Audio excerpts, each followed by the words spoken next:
to Leading for Life Stories, Season 3. I'm Bob Judson, I'm the host for this podcast, and I'm absolutely delighted to have you here joining me.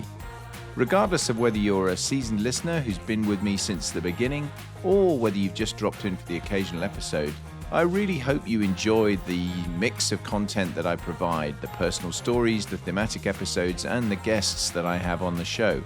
And I hope you find it all interesting and at least some of it useful. And without further ado, let's go. Welcome back, everybody.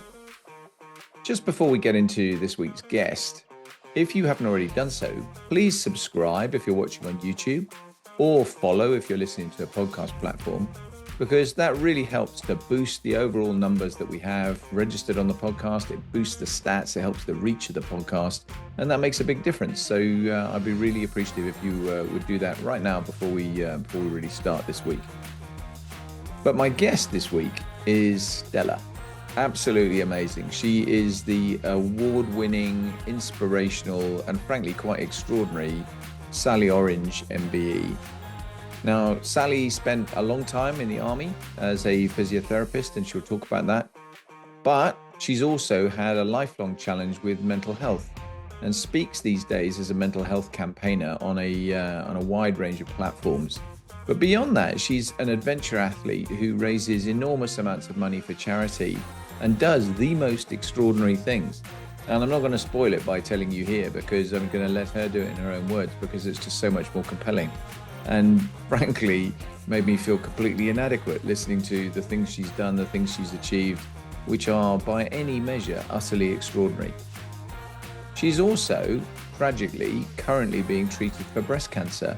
So it was amazing that she was even willing to come on the podcast and talk to me. And it's testament to the woman that she is, that she wanted to do that and wanted to share her story as she's currently undergoing chemotherapy. And it makes an incredibly powerful episode and quite an emotional episode in many ways for me as I made it, because I really was very, very inspired by everything she had to say, and it's a terrific episode. I really, really hope you enjoy it, because there aren't many people around like this that I've met. I've met some fantastic people doing the podcast and some fantastic people in wider life, but very few have been quite as inspirational as Sally. And without further ado, off we go. Hi, Sally. Fantastic to have you on the show. I'm so grateful, especially given some of the things we'll get on to talk about as well, that you're able to come on. I really, really appreciate it. And I'm sure it's going to be a fascinating conversation. Really look forward to it.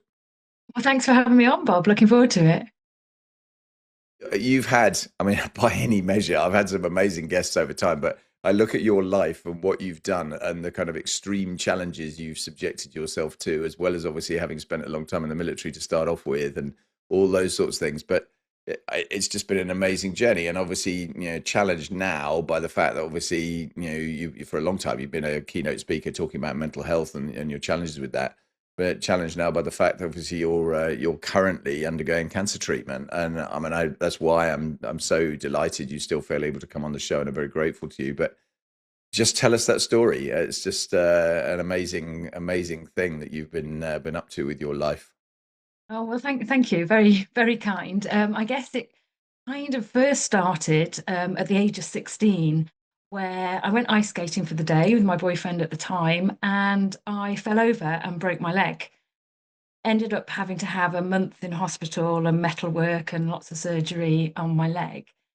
And unfortunately, my boyfriend at the time went off with my best friend while I was in hospital.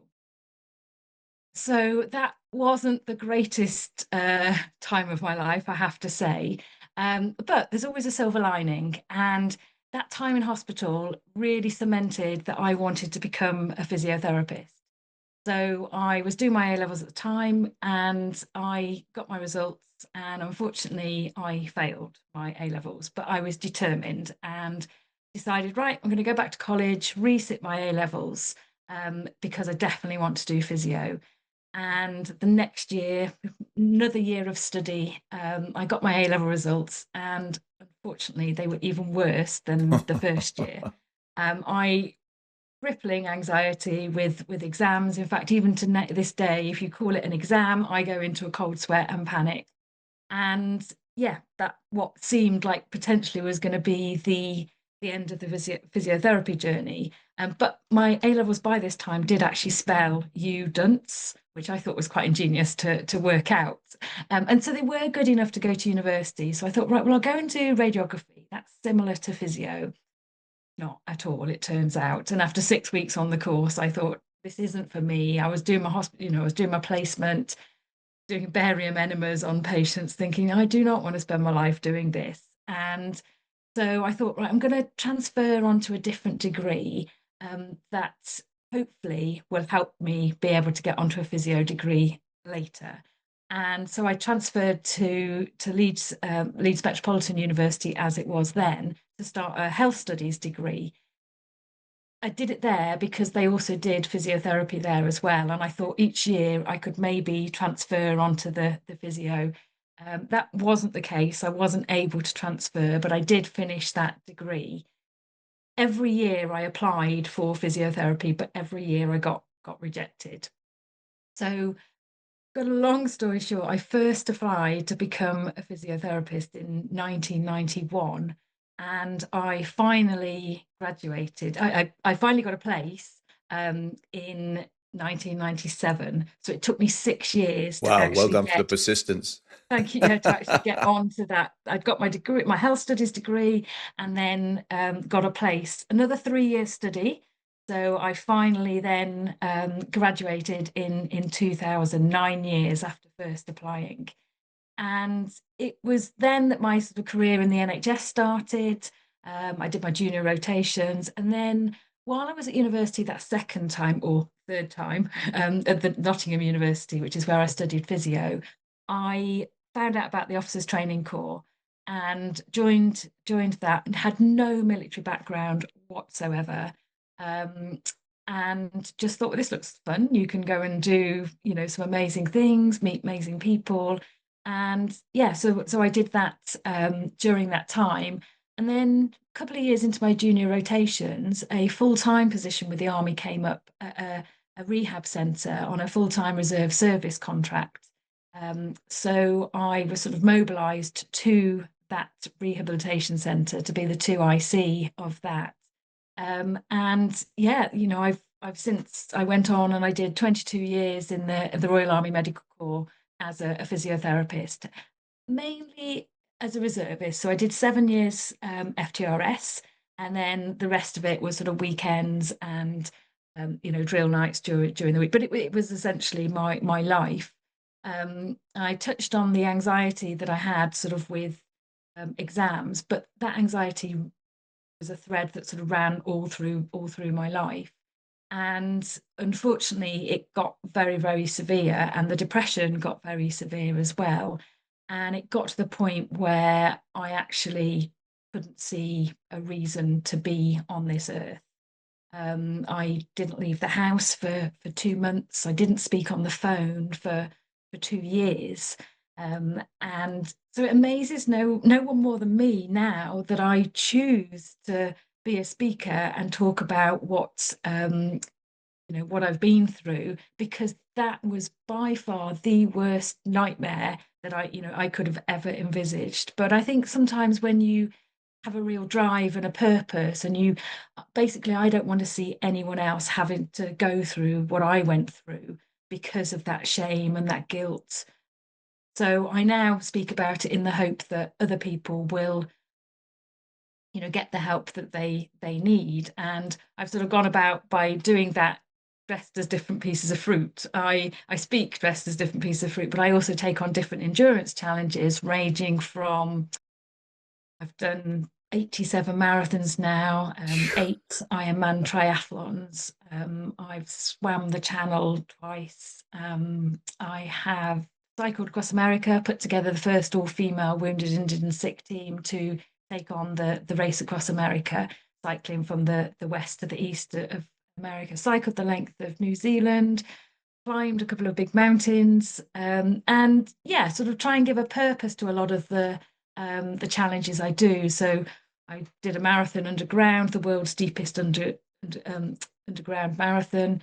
Where was that? To It was in a mine up in North Yorkshire, and called it beneath the surface because you never know what's going on beneath the surface. But I also did another one in 6 days before the mine one in a pod of the London Eye. And I did that to symbolize the highs and lows or the ups and downs that the nation went through with their mental health during the pandemic. Was that on a So treadmill then or something in the London Eye? yes, yeah, I got a treadmill in a pod, dressed as an orange. Unfortunately, the London Marathon, it was the virtual London Marathon, and they wouldn't actually accept it as a marathon because it was on a treadmill. And I knew this in advance, luckily. So, not to be deterred, I got off the treadmill after I'd finished that marathon. I then went back to my hotel room, put on a lemon costume, and went and did another marathon around the streets of London, past the bells of St Clement's. So I had been oranges and lemons past the bells of St Clement's. So I finally got that medal. And yeah, I've swam from Alcatraz and liken Alcatraz to being a prisoner in your own mind. Obviously, Alcatraz is a prison, and the feelings in, I imagine, being in prison are sort of shame, guilt, isolation, loneliness, which transferred to what it's like living with anxiety and depression. And so yeah, I've sort of gone about doing that with lots of different. I've probably done over 500 different events now over the last 18 years, and have raised nearly £1 million for over 50 different charities. Um, so I did Yeah, unfortunately fantastic. get medically discharged from the army because of my poor mental health. And that's why I'm now so passionate about changing the conversation. And the reason for the fruit, quite often, I guess, why are you dressed as an apple, orange, or banana, or whatever? And first of all, it makes people smile. And it's always nice to make people smile. But then they'll ask, why are you dressed as apple, orange, or banana? And I say, I want to change the conversation and break the stigma associated with poor mental health. And more often than not, somebody will say that perhaps they or someone they know has had a problem.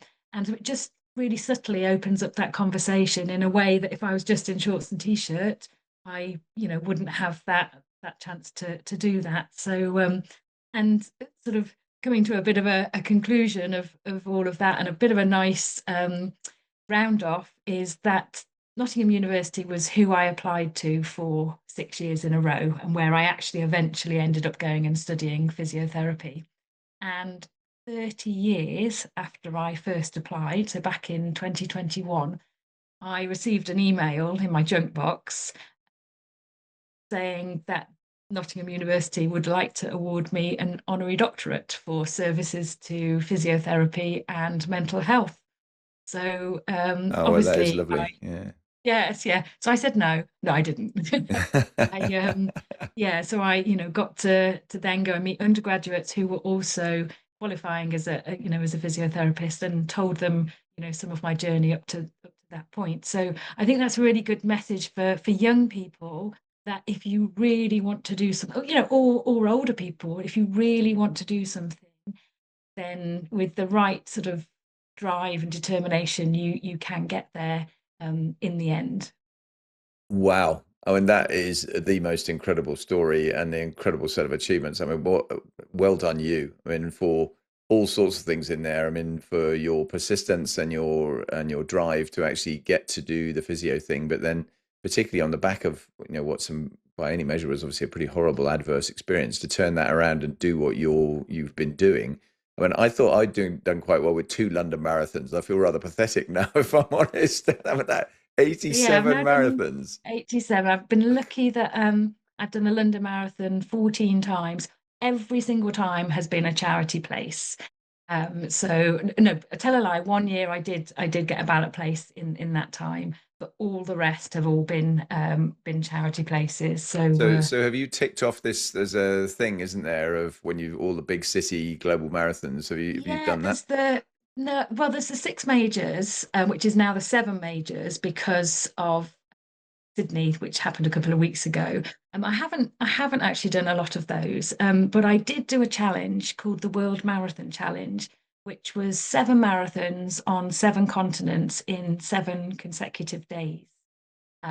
Which there's only 5 British females who've ever taken that on, and it literally is, as it says on the tin, that you get on a plane. Well, it started in Antarctica, and that as soon as we arrived in Antarctica, that's when the clock started. Then it was from Antarctica to Cape Town, and that was to so I'd literally within 24-hour period been in -30 and then suddenly was doing another marathon at +30. Straight after that, it was onto the airplane, flying to Perth in Australia. And literally, whatever time the plane arrived, it might be 3 o'clock in the morning or it might be 8 o'clock at night. You had to run the marathon. So it was from Australia to Dubai, Dubai, Madrid, Madrid to Fortaleza in Brazil, and then finished in Miami. So yeah, that was the second time I did the Antarctica a marathon in Antarctica. I had done one previously, dressed as a pear. So I like to tell people that I got my nice pear out in the freezing cold Antarctica. And so the second one, I was really so when I did the World Marathon Challenge, I'd already done a marathon on every continent first time, and Antarctica was the kind of the pinnacle that allowed me to say that I'd done that. And that's the one that I did dressed as different pieces of fruit. But and that was over, several years. But the one in 7 days, I knew there was a high potential for failure with that. And I have a brain that doesn't react very well to failure. I don't think any of us do particularly, but I have this constant narrative that I'm not good enough. And I think the fact that I was rejected from university all of those times sort of cemented the fact that I really wasn't good enough. And that was, 9 rejections every year because it was polys and universities that you could apply to at that time. So bearing in mind that I knew there was a high chance of failure, I kind of put a little buffer in, and that I decided to give myself another challenge in that I was now want to do a marathon on every continent dressed as a vegetable. And so I thought Antarctica is the hardest marathon to most expensive and hardest to get to. So I'm going to do my first marathon of the World Marathon Challenge dressed as vegetable. And going to Antarctica, I knew I was going to be frozen. So if you're going to be a frozen vegetable, what do you think you would choose? You're a pea probably or something, were you? So I dressed as a pod of peas for that, and it was brilliant because the first the first marathon that it was a plane that everybody on that plane was doing the same event. So there was about 40 of us all doing the same event. And for that first marathon, everybody had got their goggles on, their hats on, their buffs up to here, so you couldn't tell who anyone was, except I was there in this great big pea costume. So everybody knew from the start, exactly who I was and why I was doing it. So as I say, I'm pleased to say that I did manage to go on and do all of the others. That's an incredible challenge. So the flight time counts in the 7 days, right? So because I mean, Yeah. that just going, I've been to Australia a couple of times for work, and just the sheer time it takes to get there. Okay, from the UK, but I mean that. So you're really compressed in terms of your available time on the ground to do those Yeah, 7 marathons. 16 different time zones that we went through as well. And your only time to sleep was on the plane. And that was sleep, eat, recover on the plane. So Wow. yeah, it was it was quite a mindset that you needed to achieve that. And I'm hoping you're going to tell me you've been sponsored for these sorts of things and so on, have you? Or For most of them, no. I did for that one. It actually took me 4 years to get the sponsorship to go and do that. And the reason I wanted to do it was because the mental health, it's a pandemic essentially. It's an epidemic that, mental health around the world is, a struggle for a lot of people. And so I really wanted to take the message around the world. And then the year after, I wanted to take it to the top of the world. And so I went and did the Everest Marathon, the highest marathon in the world, to, yeah, really shout about it from the top of the world as well. wow, have you always been super sporty? I mean, just your fitness level to be able to do some of those challenges is immense. I mean, 7 marathons in Was 7 days is incredible. I So was sporty up until I was 16, till I broke my leg. So I remember being 7 years old and watching the very first London Marathon and thinking, wow, that looks amazing. I want to do that one day. It just took me until I was 34 until I plucked up the courage to do any of it. So my first marathon was in 2007. So yeah, not no, so no, not always. And even now, I wouldn't necessarily call myself an athlete uh, because I don't go particularly, I particularly think I fast. disagree with that. I mean, it's not, but just the stamina to do, as you said, so you run a marathon on a treadmill in the London Eye, then you get out of the treadmill on the London Eye and or get off the treadmill, and you head off around doing another marathon. I mean, that That is, medal, yeah, that that was is why. athleticism by any measure. That's an incredible achievement. Oh, I wow, always say, I always say to people, because quite often with marathons, people will say, "What time are you going for?" or "What time did you get?" And I completely turn it around and say, what time are you going for? And I say, the time of my life. Because for me, it's not about the time. If because for me, that's another pressure. If I tell myself I want to do 4 hours and I have that as a goal and I am not successful, then that feels a failure. Whereas if I tell myself, there could be lots of things that get in my way. There could be the weather, there could be part of my kit, my lace comes undone, or I have a fall or an injury, or something that I can't control. But if I tell myself I'm there for a good time, it means that if somebody else is struggling, I can chat to them and help them. And if I see supporters that I know in the crowd, I can stop and go and thank them. So it just changes the way I run marathons. It suits me better, and means I have good fun and meet people along the way. yeah, I can completely identify with that. I did two London marathons, 96, 97, and the first one I did, I had no idea what time I was going to do. I'd run, done a fair bit of training. I thought just going to go out and see what it's like. And of course, in those days, you didn't have the chip on your shoe and those sorts of things either. So the time you got was when the gun started. That was when the clock Oh, started, right. and so Yes. Yeah. inevitably it took you a period of time to get over the start line. You had to run your own time to know what you'd actually run. And I did 3:56, I think, on the first time, and I thought, well, okay, it's not Well bad. done. But I have to say, to your doing two in a row, I mean, I crossed the start line and I was like one of those cars you see in the movies when, it gets to the end, sort of end of the journey and then it just falls apart. I was walking down the finish funnel, just gradually seizing up and thinking, oh my goodness, this is not good. And I thank heavens for Leonard Cheshire, who I was running for, because they had a physio set up at the end of the race, and that was and physios were really really good to me that day, Yeah. that's for sure. But the next year, I thought, right, okay, I can do this in 3.5 hours, and so I was the opposite to you. I was aiming for a time, and actually, it was all going really, really well. I was running with a friend of mine for quite a bit of it, and then he split off from me and was going slightly quicker than me, so I just let him get on with it. And then I got to 17 miles, and my left knee said, "Look, I can finish, but I'm not going to finish at this speed." So I kind of ended up hobbling in back in again in about 4 hours. And the amount of times on that last 9 miles of the race that people were going, because I was, I'd jog a little bit, then I'd walk, then I'd jog a little bit. We're going, go on, you can do it. And I'm going, oh no, I can do it. It just hurts.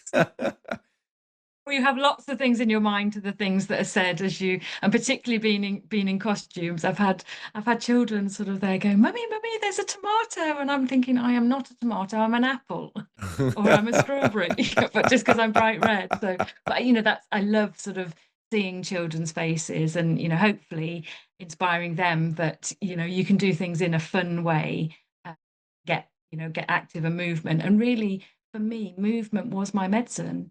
From that time where I didn't leave the house for 2 months. It was the goals that I looked at was literally going downstairs in the house. It was getting in the shower. It was cleaning my teeth. That would be a major achievement that day, or walking to the end of the garden. So it didn't all sort of start. By just going and doing a marathon. It was very, very small steps to get there. I find it fascinating though that you said you get very anxious about failure.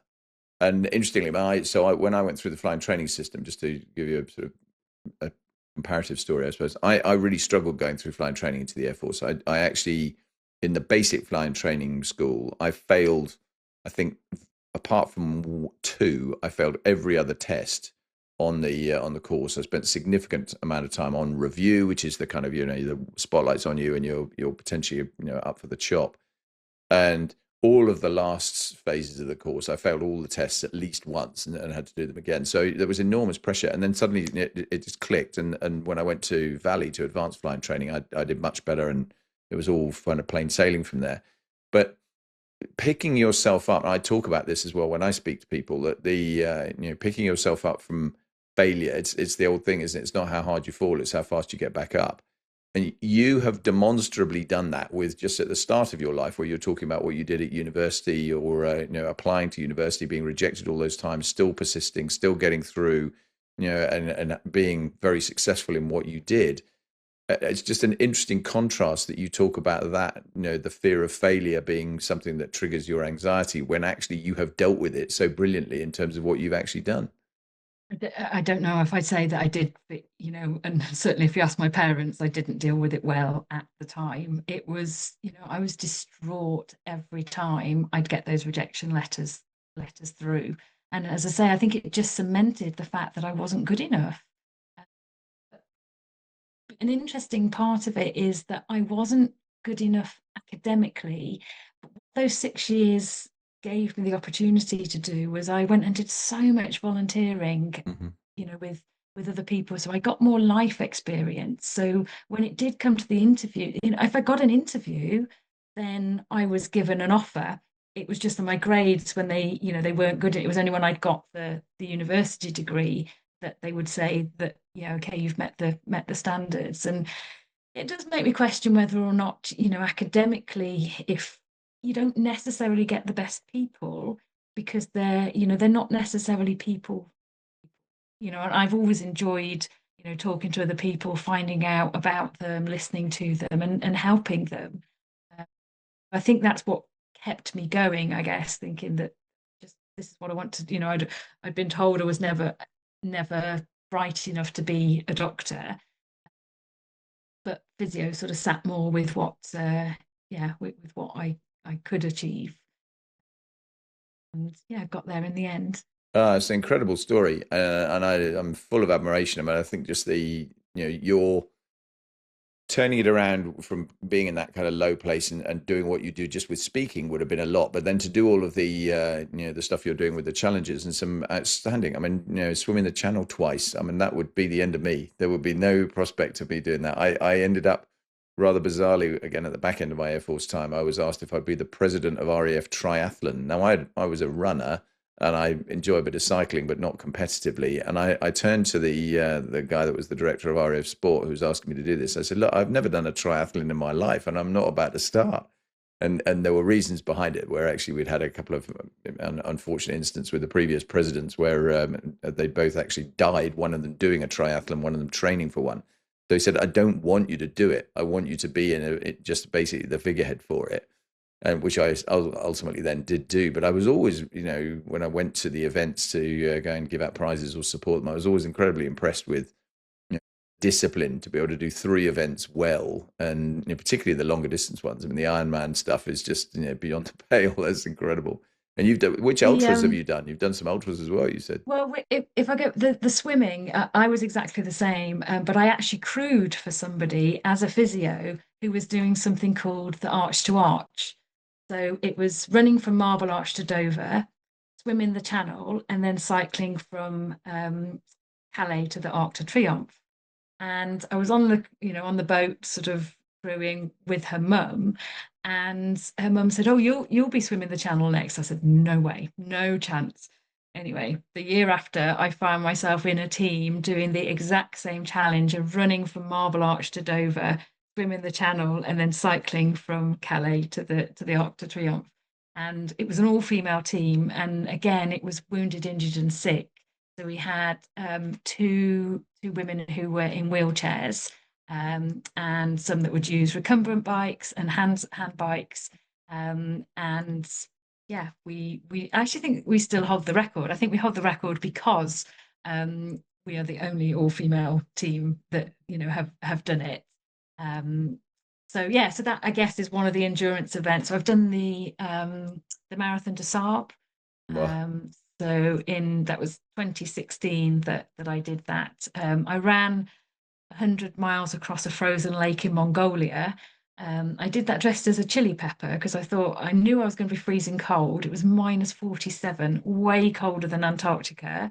And I just thought, well, if I'm going to be freezing cold, I might as well look red hot. So I did it dressed as a chili pepper. But with that one, I hadn't actually read the small print. And on the first day, I said to the organizer, I said, I think I'm in the wrong place. And he said, what do you mean? I said, well, I thought I'm here to do a marathon, a marathon. He said, yeah, the marathon's today. I said, but everyone else is talking about 100 miles. And they went, yeah, that's just the second and third day. I went, okay, well, what's an extra three marathons from what I thought I was doing? So, Oh yeah, my goodness. ran across the frozen lake. And the whole Yeah, of it was in minus 47, yeah, or wow. I mean, that is and extraordinary.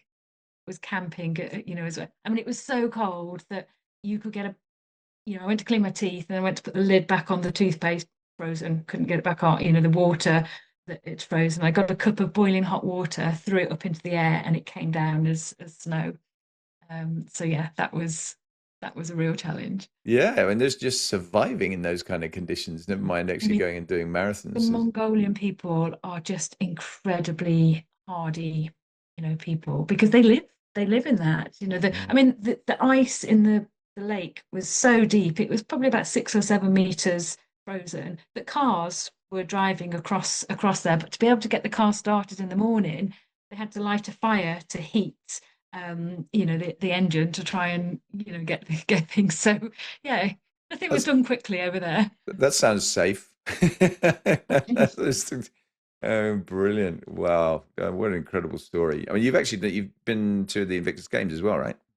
Have, yes. So actually it was 10 days after the Marathon des Sables. I'd still got blisters on my feet and was in the Orlando Games. So I was fortunate to get a medal in the cycling.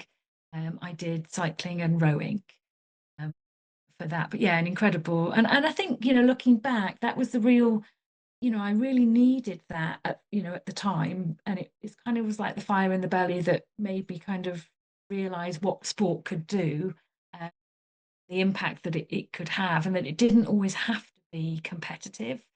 For some people, it was the fact that, it gave them a routine, or, it got them to sort of socialize with other people. And I've always had that in the back of my mind with sport, that it doesn't necessarily have to be about being the fastest or the fittest. I'm never going to win a marathon, but I get exactly the same medal as everybody else um, who takes part in that marathon. So I think with marathons, it's usually yourself that you're competing with, of whether or not you can beat your previous time. And unless I'm not comparing apples and I'm not comparing apples with oranges if I'm dressed as different fruits with it all. So yeah, and again, one marathon you can't compare to another. Oh, no, for sure not. I mean, different conditions on the day make a huge difference. That's why, I mean, some of the extremes you've done. I mean, that 7 days, 7 marathons in 7 days thing with all those different climatic conditions and the time zone thing. I mean, that's an amazing achievement. No question about it.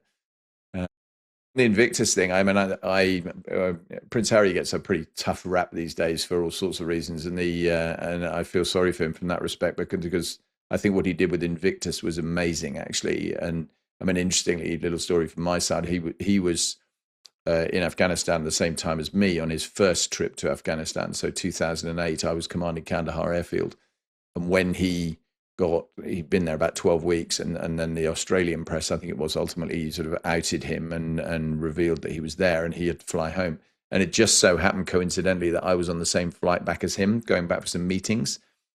And I went and had a chat to him not long after takeoff, and I was at the front of the TriStar on the way back, and there were two critical care casualties in the front with the sort of full medical team that you have on those flights, and he was at the sort of the front of the main section of the aeroplane with his security guy and a couple of other people, and he was quite understandably quite frustrated about the fact that he was being sent home early. And I said, look, well done you for being there at all, and the fact that you did 12 weeks, I think is great credit before it came out. But anyway, we had the conversation for a little bit, and at the end of it, I said, "Look, it may not be your thing, or you may not be up to it, but I know there's a team of doctors and nurses up the front here who'd love to have a chat to you if you get a chance to go up the front." And of course, he's on record as saying that was the moment when he went up, and Ben McBean was one of the two casualties that was there, and who's still very much one of his kind of people that he's stayed in touch with over time. And that was the moment that he kind of started thinking about what he was going to do with Invictus. So it was great to be have that tiny little piece of it, if you like, in terms of what happened, because I do think it's an extraordinary thing that he's now done Yeah, and and continues to it's do. now 10 years, well, 11 years now, because it was 2014 when it started. But I was actually very fortunate 2 weeks ago to be invited to the Invictus Horizons event in the Gherkin, and Prince Harry was there, and sort of talking about the strategy and what's looking for the future, 10 years. And so, yeah, it was incredible. I got to meet him, and he, I sort of went to shake his hand, and I said, "Oh, my name's Sally." I said, I'm usually dressed as a piece of fruit when I meet you, because I've had a couple of photos where I was dressed as a strawberry, and he said, "Sally Orange," and I said, "Yes, yeah, yeah." And he said, "Oh." He'd obviously been told about my more recent diagnosis, and he said, "Oh, I'm very sorry to hear about that." And I said, "Oh, it's okay. I'm making the breast of it, and I've trekked to Everest Base Camp now dressed as a giant boob." So yeah, and again, I think the fact that he remembers people, and for me, it's easier to remember the people who've lost limbs, because they are, quite striking and obviously different. Uh, Actually, people with mental health challenges or invisible injuries or illnesses, uh, to remember those people is true testament to him. And yeah, yeah, it's great what it's done, but having seen the plans for the future, the future's very bright, you could say. That's a really good thing. Glad to hear that. That's terrific. And Alex, it's a good segue because I was going to come on and talk to you about your cancer diagnosis. I mean, you've been typical you talking to you now. You're turning adversity into triumph here because you're very public about talking about it. You're obviously in the midst of chemotherapy at the moment, which is why again I'm really chuffed that you are still happy to come on and do the show. But what can you share about that? What's the the kind of story behind it that you're willing to talk Yeah, about? I mean, I was actually back in January this year. I was in Tenerife, and I was actually training to go and climb Mount Aconcagua in Argentina, the highest mountain outside of the Himalayas. Um, and I had a day off, and I went to buy a new bikini in a changing room. And I was in the changing room, and I suddenly saw what looked like a bit of a different colour. And I thought, oh, that looks a bit different. And maybe it's the lighting. And then I felt, it was quite high up, and I just thought, oh, bit of a lump. Oh, it's just my rib. It's just my rib. Then I felt the other side and realised that my rib weren't quite the same. And I sort of knew that it wasn't a rib. But I didn't actually tell anyone for 3 weeks because I wanted to go to Argentina and climb Aconcagua. So I did. Unfortunately, on the way down from Aconcagua, I broke my wrist. So I went to the GP with my broken wrist and said, "Oh, by the way, I've got this lump." Yep, we'll refer you. So I was referred to the breast clinic, and I just really thought about what I was going for, and I turned up on my own, and I had a mammogram, an ultrasound. They said, "Oh, we'll just do a few biopsies." Then they did another mammogram, and then I was in with a consultant who just said, "You've got breast cancer."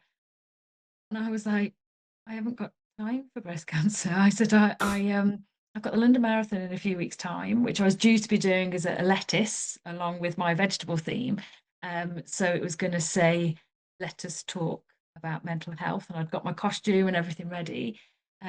Was also due to be doing the Everest Marathon um, a second time, but this time to go and make a documentary, uh, something that had happened from first um, the first Everest Marathon that I'd done the year before. And so I said, it just really, and I was also supposed to be walking the length of Corsica. And they said, "Well, you can't do Corsica because that was the furthest one away." And I said, "Well, can I delay my surgery?" I had to wait and find out what type of cancer it was. Uh, and so that was a really difficult 10 days, not knowing because I'd got my film crew were sort of their flights were being booked to go out to Nepal, and I didn't know if I could go or not. Anyway, I got the news that I could delay it so long as I went on a drug called tamoxifen. And basically, I'd actually already been through the menopause, and my cancer is estrogen receptive. So it likes estrogen. So I got told I needed to come off the HRT that I was already on. And then I needed to take the tamoxifen to almost, well, to block any more estrogen so that the cancer couldn't feed off it. It hadn't got anything to feed off and grow in those three weeks. But what it also did was bring about the menopausal symptoms of hot sweats. And so there I was at Everest Base Camp in freezing cold situation, temperatures, but absolutely dripping in sweat, which is fine when you're warm, but then it cools, and then I went really cold. So I had sort of extra challenges when I was doing the marathon. Uh, but I also had the confidence of knowing that I'd been to altitude with the cancer. So I knew that the cancer wasn't going to stop me being at altitude. I didn't have any symptoms, at all. So I just decided to make the best of it and had a boob costume under my bed. I'd previously done 10 marathons in 10 days dressed as a boob. I say that I only actually did four because I was very, very unwell mentally at the time.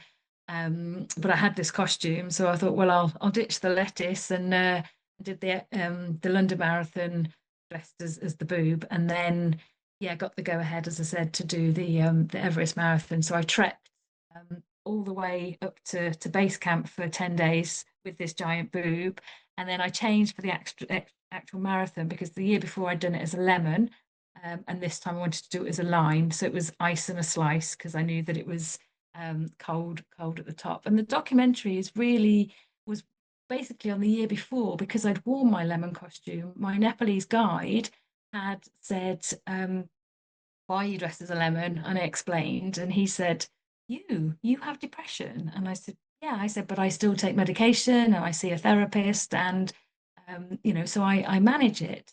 And he said, "Do you think I have anxiety?" And I said, "No, no." He was, really fun, gregarious guide. I said, "I really do. I really struggle."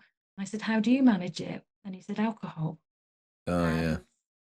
And it really sort of made sense about some of the things. Anyway, after the marathon, he came to me and he said, "I need your help. I need your charity's help." And I said, "I don't have a charity, but I raise money for charity. Let's see what there is in Nepal that can help you." And over the next year, he went to his GP and he was diagnosed with post-traumatic stress disorder.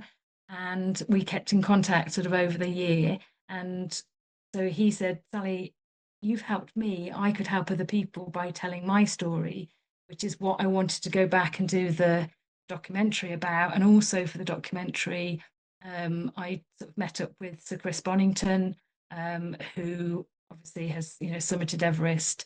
But it's more about the title of the documentary is "When Life Gives You Lemons, Everyone's Everest." Because we all have our own mountains to climb, but they don't have to be that physical one.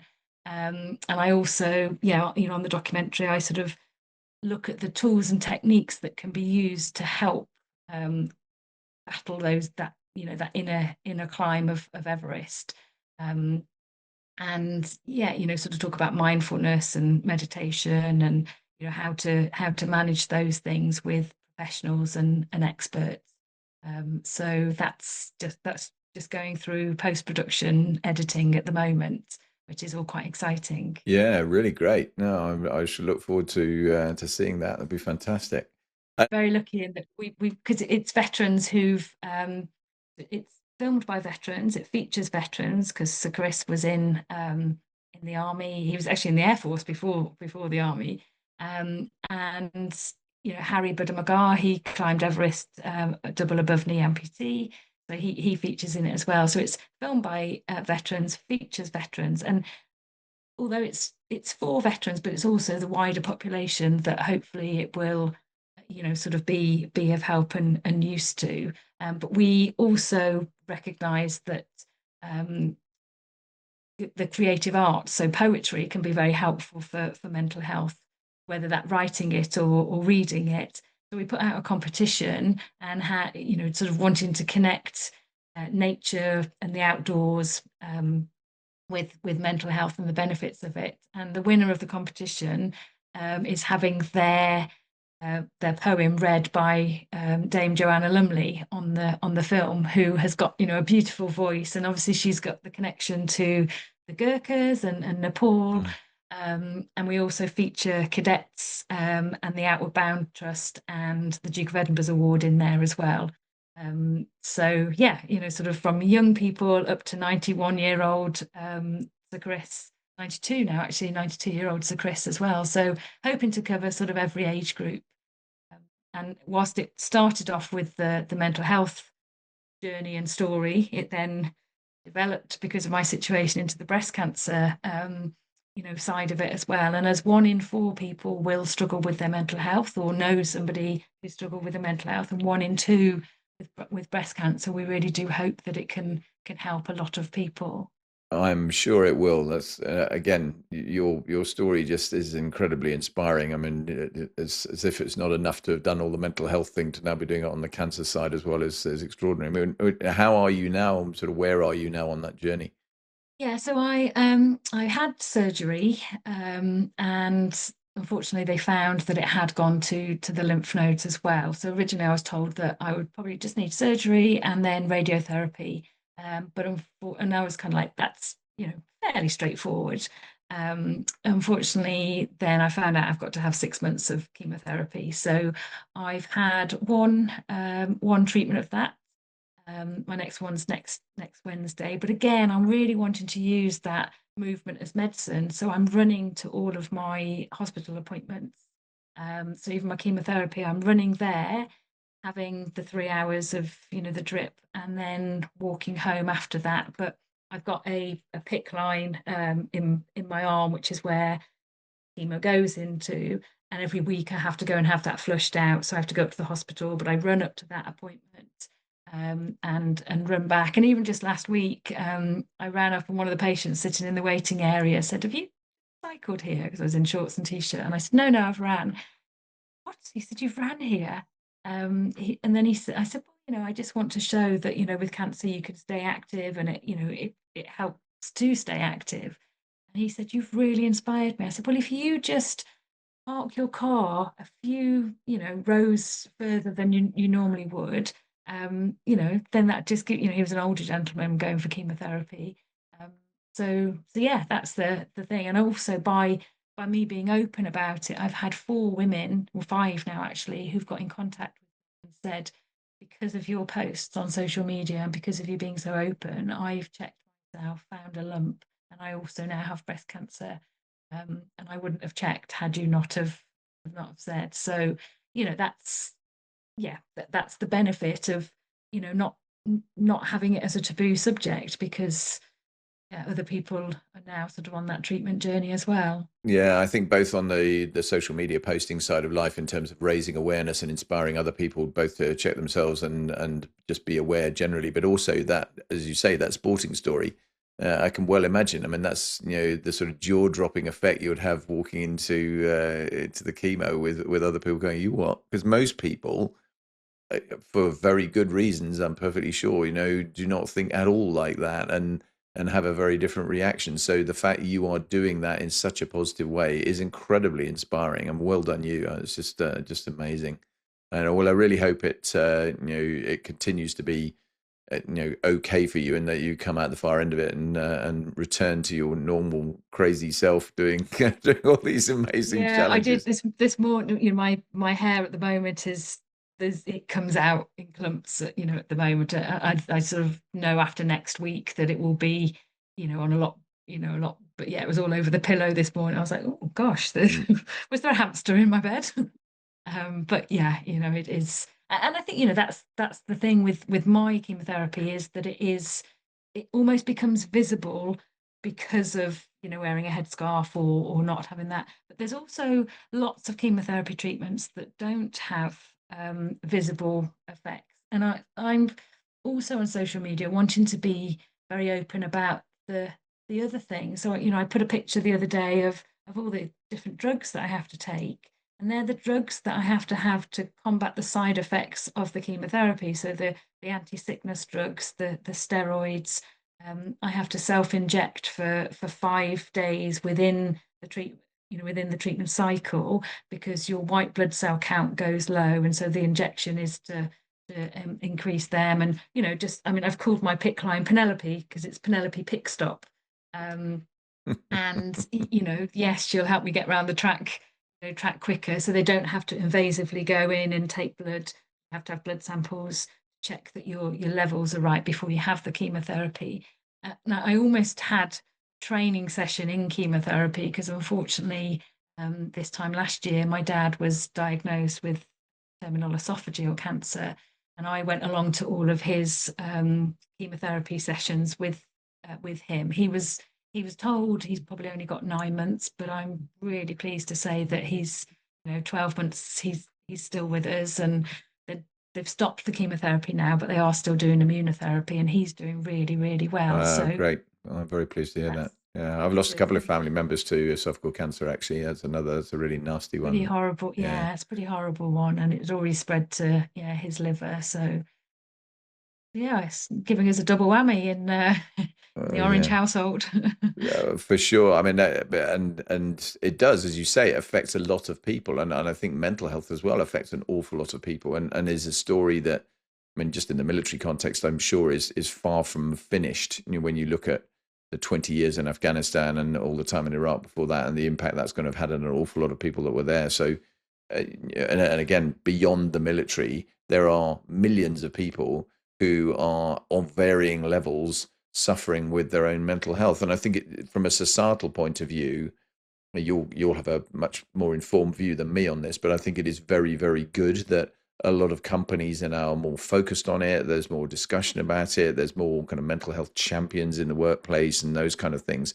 So it's getting a much better airing, whereas it was previously, as you said a minute ago, visible injuries or disabilities of some sort, people respond to. So if someone's in a wheelchair, then it's really obvious that they're going to need some additional help to do what they're actually going to do to get to work and be at work and all that sort of thing. It's much less obvious if you've got some kind of mental health invisible, or any other form of non-visible disability.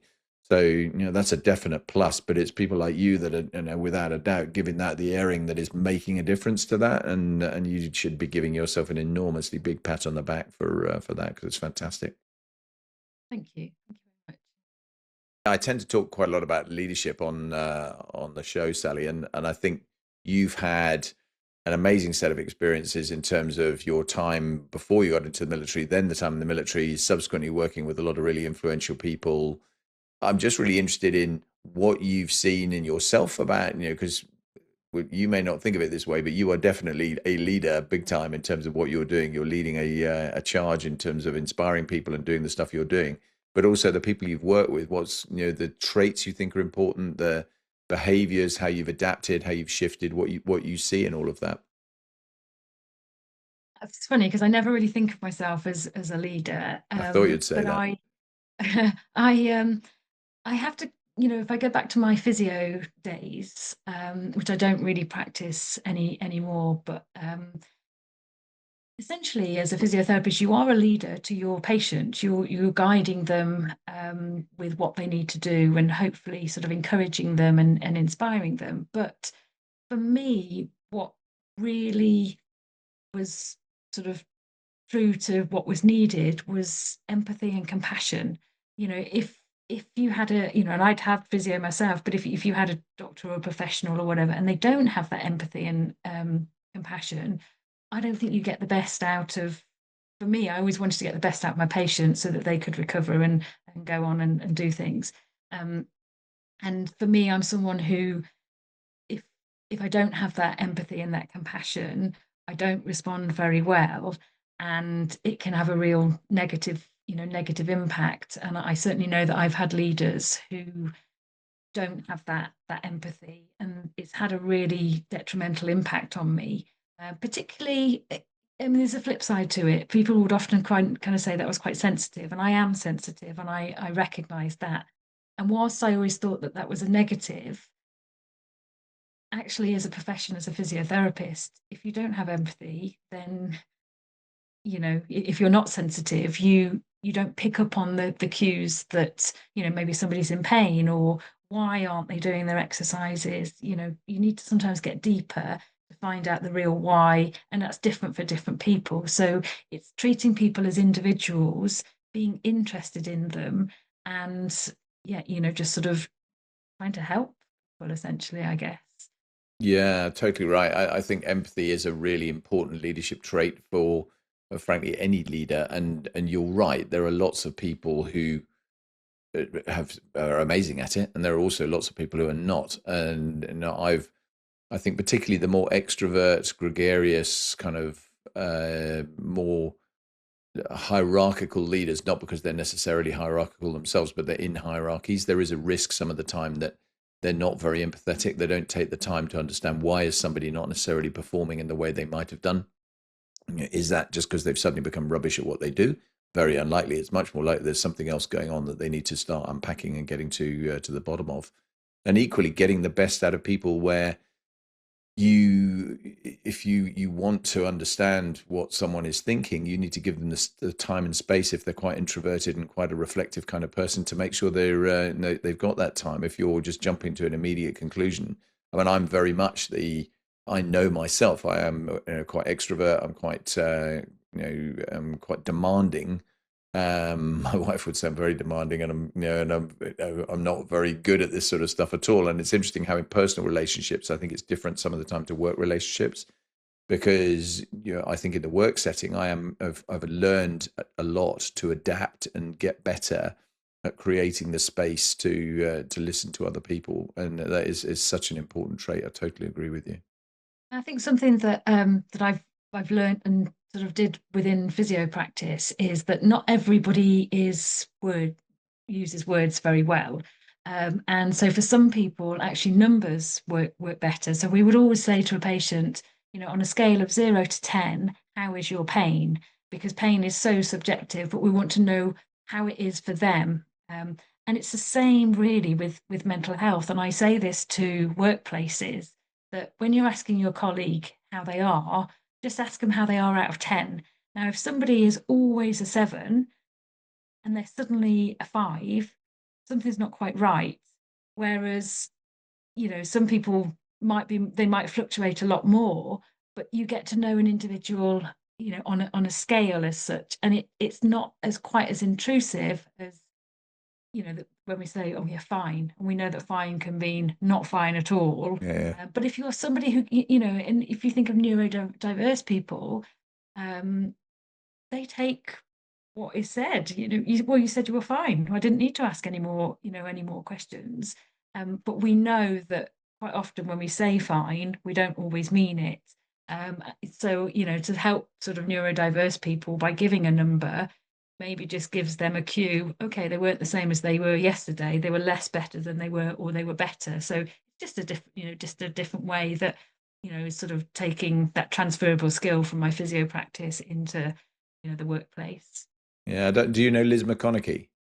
I do, yes, Yeah, yeah, because Liz talks about exactly the same thing, where she gives it a number and talks about it, and and she also says very much the same vein. She says ask someone twice, because quite yeah. often they'll give you a different answer the second time. Their first response, yeah, I'm fine, and then actually, no, how are you How are really? you really? Yeah, Yeah, yeah.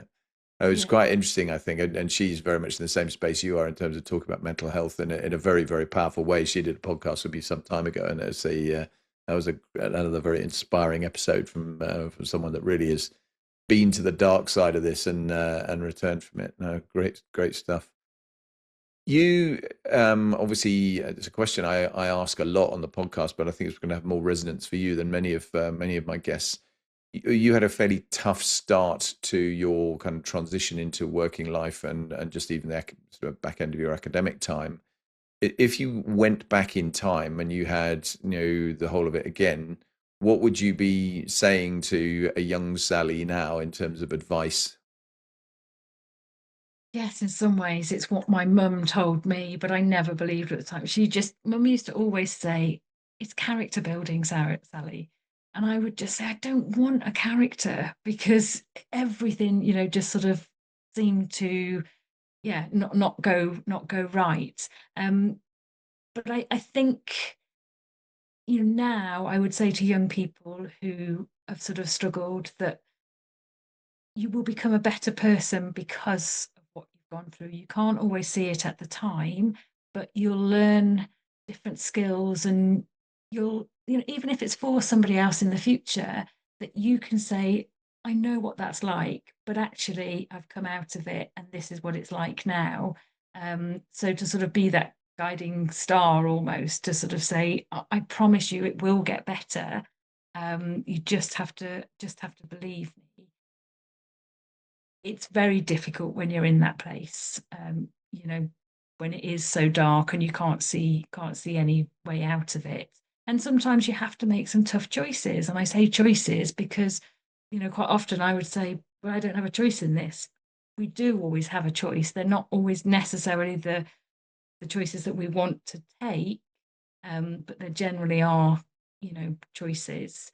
And we are very, very privileged in this country with the choices that we have. And sometimes it's just remembering that as well, how we are in comparison to other people.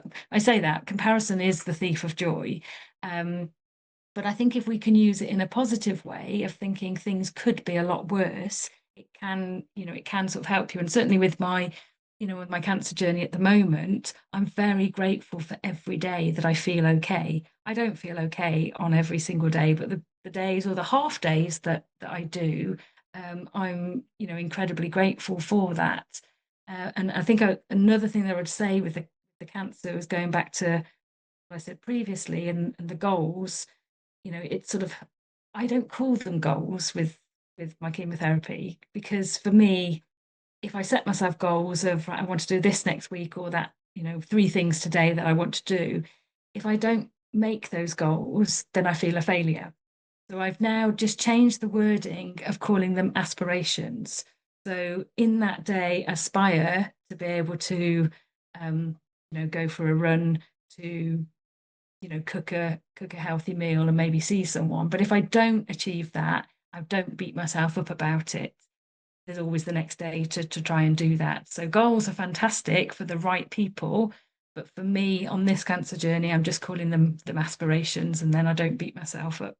Yeah, I think that's really important that you do exactly that. Don't beat yourself up for things that have not gone quite the way you wanted them to. And there's a bit of truth in there, isn't there, in the the song title, don't you? What doesn't kill you makes you stronger. I mean, I think that's definitely true. If you're receptive to knowing that actually there is an opportunity to build on whatever setbacks you've had. Don't fold. Just actually use it as feedback. Use it to to develop, so you improve yourself for next time, and it can make a real difference. And that's very, very powerful. I think, the way that I feel that I'm coping with the cancer journey is probably because of what I've been through with my mental health journey, and this doesn't feel anywhere near as bad as that.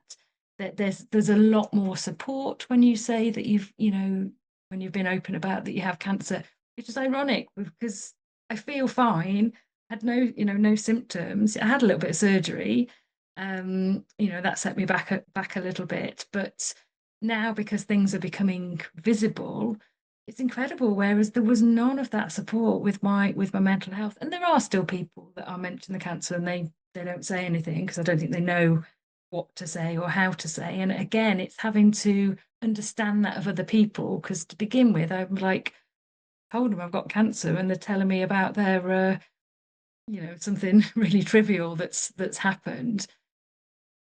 And I think sometimes it's just a case of recognizing that the world isn't always about you. There's a lot of people are interested in themselves and nothing else. And initially, I quite often took that quite personally, that they didn't have an interest in anything that I'd just said. But it's just, the way we're very fast paced, and we're very, we've got things coming in left, right, and center, that we don't always have the time to reflect on things, I guess. Yeah, it's fascinating you say that. I think it's very often people just don't know what to say.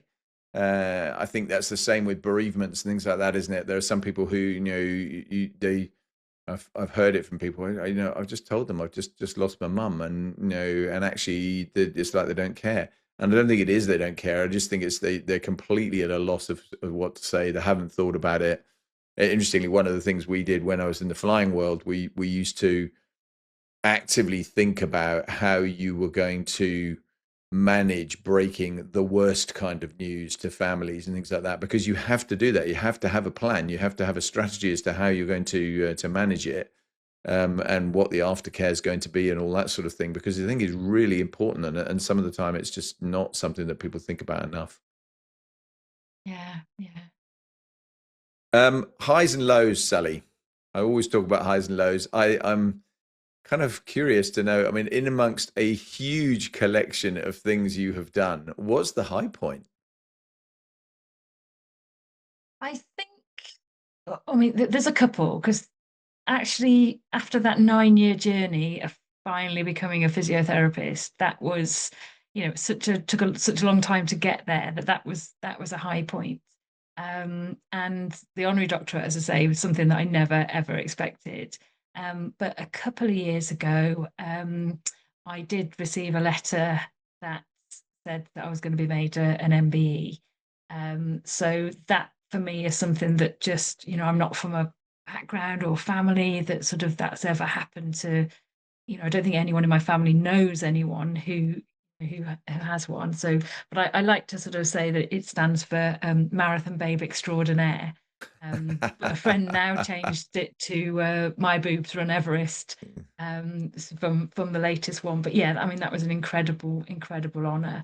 And in fact, this week, I just last night actually, it was on the TV because I've been shortlisted finalist for the Pride of Britain Fundraiser of the Year award, and to it's the regional one, and then whoever wins that then goes to the actual Pride of Britain awards. But just to have, yeah, to be recognised under that, that title is 18 years ago when I started fundraising. It was never had that in mind as such, but it's just the journey that it's taken me on. So there you've got something that, 25 years ago that I was proud of, but even yesterday, and today I'm still proud of. So Oh, too right. Fantastic. I mean, amusingly, the MBE OBE thing. I mean, the other spelling out for those acronyms is my bloody efforts and and others the bloody bugger's efforts, efforts. yeah,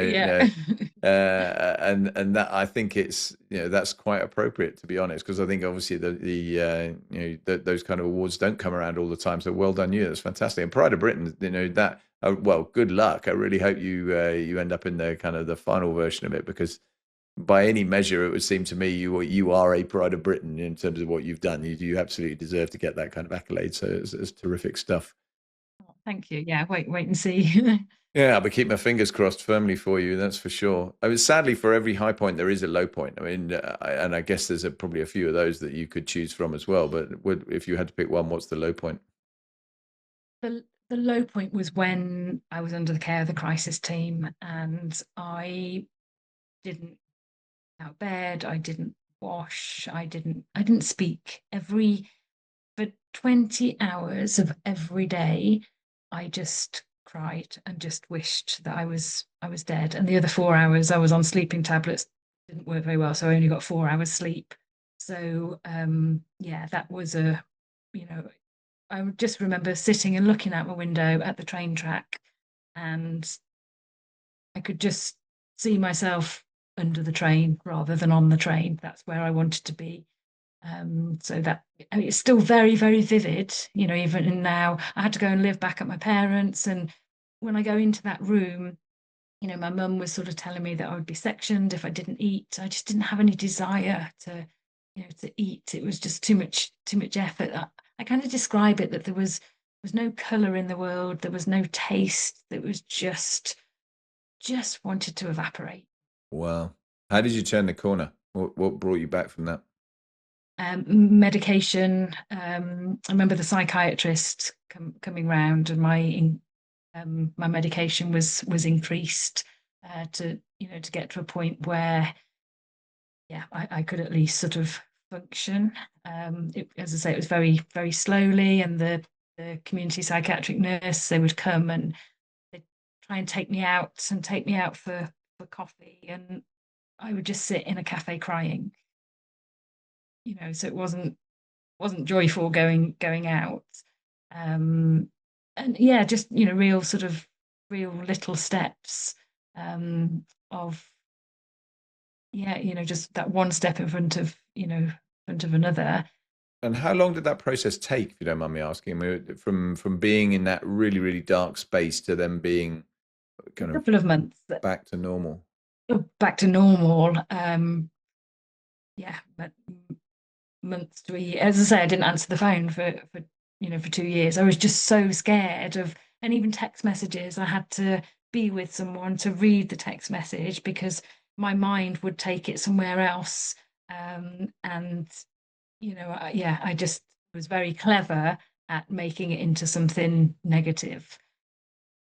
So it was a lot of therapy. And as I say, I still take medication now, and I still see a therapist now. Um, so it's ongoing. But I now liken it to a personal trainer. If you have a personal trainer and then you stop using a personal trainer, you get into bad habits and you don't Sure. do what you need to. Um, and I also say as well that you wouldn't learn to swim in a storm. So it's just as important when you're well to do and work out the things that help you so that when you need to use them, you're very good at them when you're not so well. And recognizing what those things are that do help you. Because when you're not very well, you can't think. I have to have a list on my phone of the people that I can call or that I call friends because I forget that when I'm not doing well. I sort of think, oh, I've got nobody. I live on my own. I've got nobody. Um, but yeah, it's who are the people that I can call, and I have to have pictures of people on my phone to remind me that maybe I would be missed if I wasn't here. Because for me, I recognize now that I can go into that situation very, very quickly. It's not a case of a downward slope, it's a cliff edge. And knowing that now can be more helpful. Yeah, that's amazing. I mean, again, I mean, everything you've said is just so inspiring, and I can see how that will be a real challenge in all sorts of ways, and I can equally, I'm struggling a bit for the words because I mean, I'm fortunate I've never been in that place, and when I look at you and talk to you, and it's actually very similar to when I talk to Liz McConaughey about this stuff because both of you are vibrant, bright, bubbly people who do immensely inspiring things, and are just amazing humans. And it's difficult to kind of imagine from my side how you would be, back to your Nepali guide, to turn around and go, how on earth, you have depression. It is that difficult thing. But obviously, one of the things you are clearly doing so brilliantly is bringing it to other people to make them feel it's okay, to help them to get some help themselves and give them some coping strategies potentially, and back to your old man with the chemotherapy. I mean, those kind of inspiring little things. I mean, I think it's not necessarily the big things, it's the little things as well that make a huge difference. And because that must be a really constant challenge to live with. I feel for you. I think and I'm not surprised at all that that's your low point. I think we become very good at hiding things. You have I don't realize that I have strategies for different situations that will get me out of things, very quickly or very easily. But I've just built up these strategies that I've always done and don't realize that other people don't do them. So yeah, but it's really important to share those with other people, so that they know they're not the only one, or if they, if they think they're the only one, well, this is what I use to help me, or this is what I use to help me, so that they could potentially use, use that recipe book, I guess, because not everything works for everybody, Hmm. and you've got to sort of pick out the things that work for you. and those ingredients will be different for different people. Yeah, no, 100%. I mean, when you do your speaking and just generally in life, I'm really sort of interested in what's the one or two pieces of advice you would offer that you haven't already talked about to people listening to this or viewing this, to think about if they are struggling a bit themselves. What would you throw to them? So quite often I will say that you're far more capable than you think you are. You know, you can push yourself a lot further than you think you can. And you often don't realize that until you're in certain situations when people say, well, I just wouldn't be able to deal with that. You sort of, until you're presented with it, you don't know what you can or can't do. So I think that's something. And, and with other things, I use them. I use Nike and they're just do it in that I say juice do it. You know, because quite often we think, oh, I can't do this or I can't do that. But it's looking at what can you do? And you know, we can all do something, you know, particularly with exercise, we can all do something. I genuinely believe that anyone, if they really wanted to, or if they had to, that they could run a marathon. And the reason I say that is because if you had a child or a loved one that was 26.2 miles away from you, and there's no cars, there's no trains, there's no buses, but if they were in trouble, then you'd find a way of getting to them.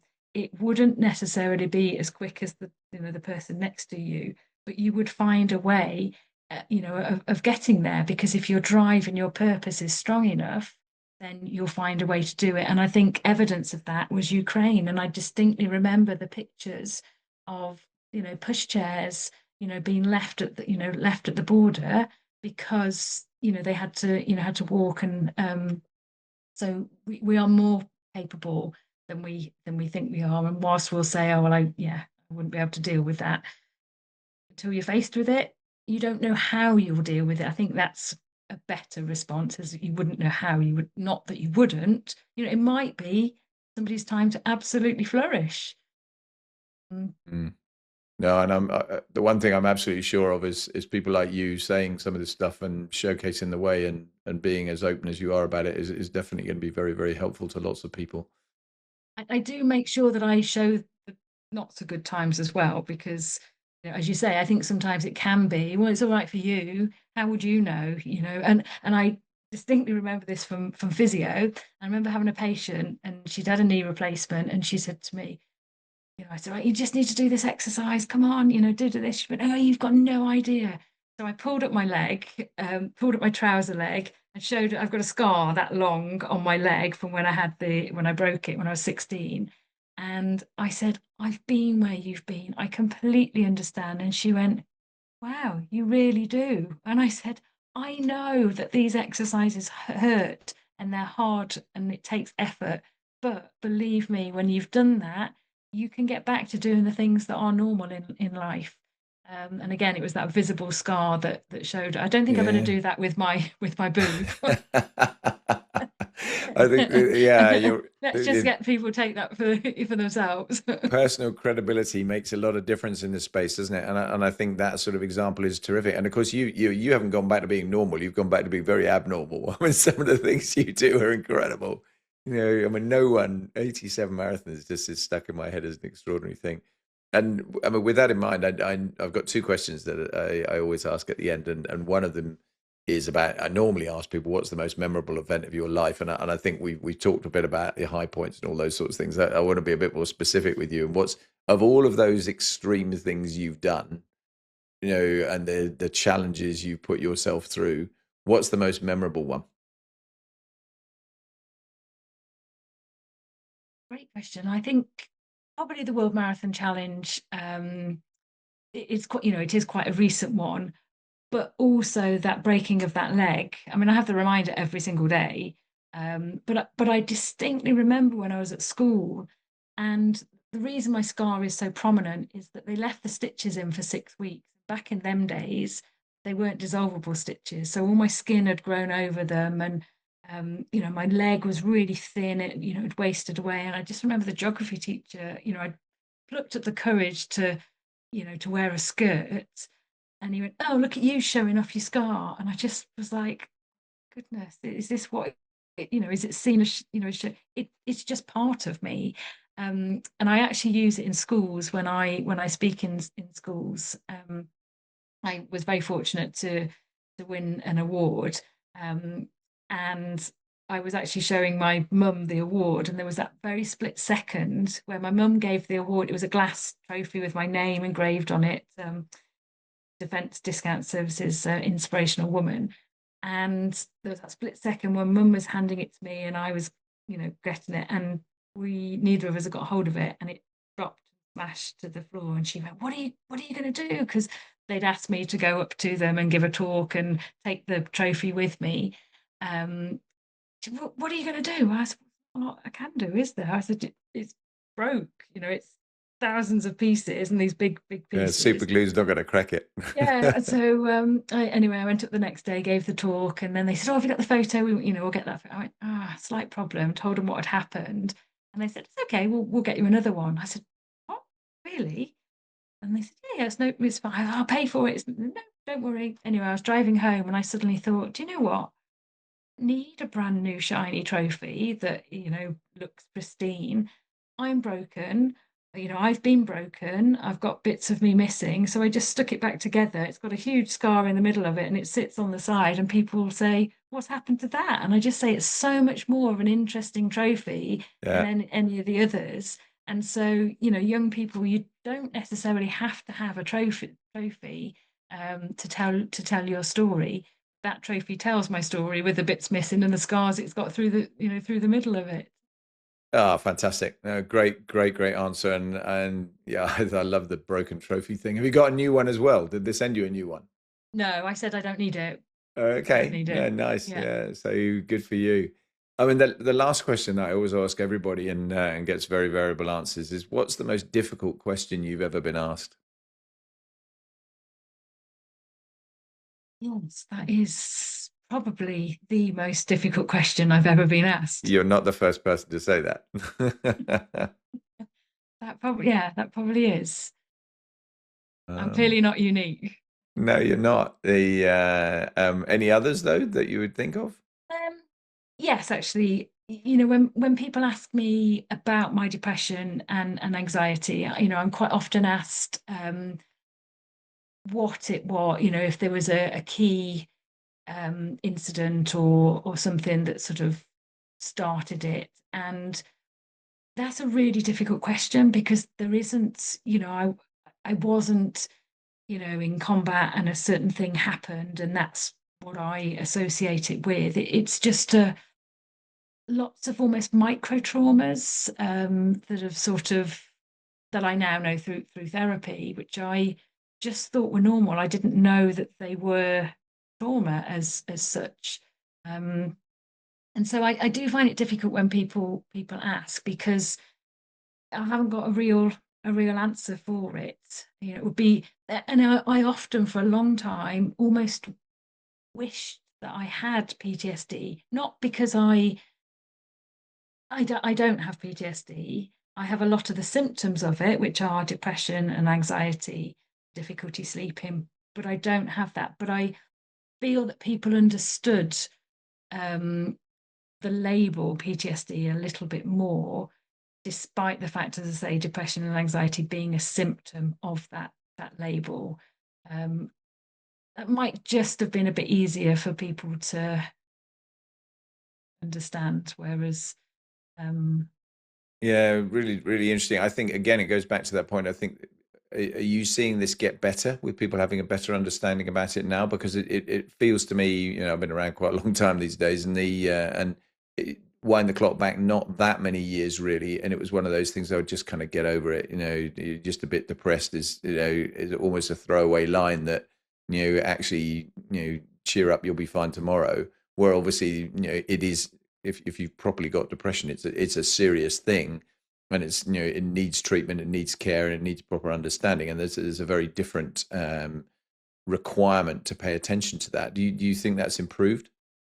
I mean, I think there's the automatic assumption that because I was in the military, when I say I've had mental health problems, It's um, PTSD. Yeah. and in fact, it got me into trouble one time because um,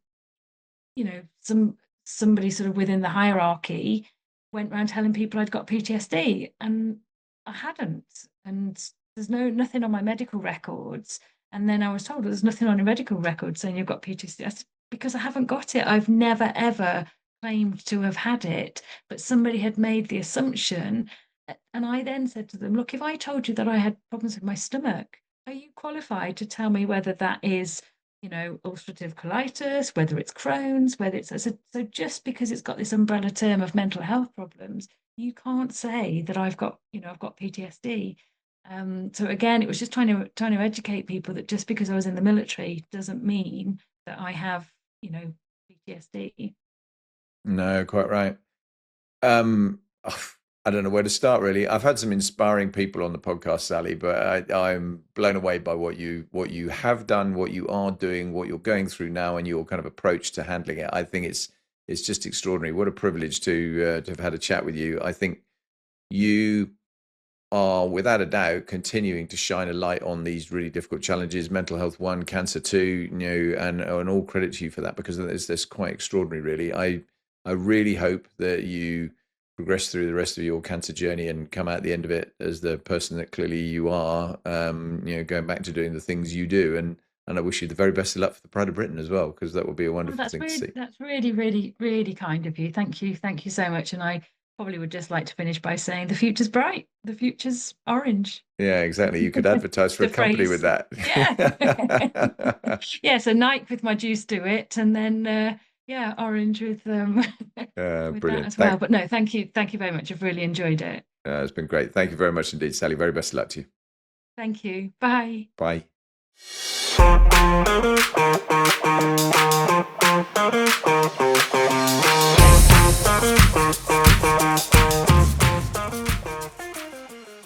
I really hope you've enjoyed this amazing episode with Sally Orange. As I said at the beginning, I think she's incredibly inspirational, fantastic lady in all sorts of ways, with incredible resilience and obviously a level of self-determination that is way beyond normal mortals, really. If you've liked it and you've enjoyed it, then please do like it. Please share it. Please post it. Please comment. Please push it around your own networks. Get more people to listen to this amazing story from this amazing woman. And if you valued it and you find it really useful, and if you value some of the other content I provide, then as ever, please think about going to Patreon and financially supporting the podcast. You can do that by going to the support the show link in the show notes for this on your podcast platform, or on YouTube in the show notes. Again, the link will be there to take you to www.patreon.com/leading4life.